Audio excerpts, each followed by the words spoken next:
বর্তমানে বাংলাদেশের নতুন সম্ভাবনার নাম হচ্ছে অরিজিনাল জাপানি কার্ফু মাছ। সুপ্রিয় দর্শক মণ্ডলী, আশা করি আপনারা সকলেই ভালো আছেন। প্রত্যেক দিনের ন্যায় আজকে আপনাদের মাঝে হাজির হয়েছি 2025 সালের সুস্থ সবল মাছের পোনাটি নিয়ে। আপনি কেন জাপানি কার্ফু মাছের পোনা চাষ করবেন? এই মাছের রং ও আকার আকর্ষণীয় হওয়ায় শৌখিন খামারিরা বেশ চাহিদা রয়েছে। দ্রুত বড় হয়, তুলনামূলক কম খাবারে বেড়ে ওঠে, কম জায়গাতেও চাষ সম্ভব, বাজারে দাম ভালো পাওয়া যায়, চাষের সুবিধাও রয়েছে। এই মাছটি চাষ করে 2 থেকে 3 মাসে বিক্রয় করার মতন হয়ে যায়। সুপ্রিয় দর্শক, এই মাছের পোনাটি পেয়ে যাবেন আপনারা আমাদের হ্যাচারিতে।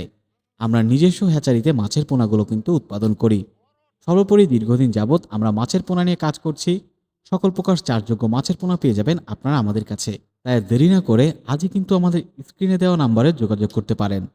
আমরা সারা বাংলাদেশে নিজস্ব পরিবহন দ্বারা হোম ডেলিভারি করে আসছি দীর্ঘদিন ধরে।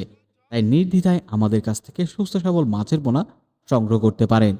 সকলে সুস্থ থাকুন, ভালো থাকুন এবং আপনার কাঙ্ক্ষিত মাছের পোনাটি আজই আমাদের কাছ থেকে সংগ্রহ করুন। ধন্যবাদ।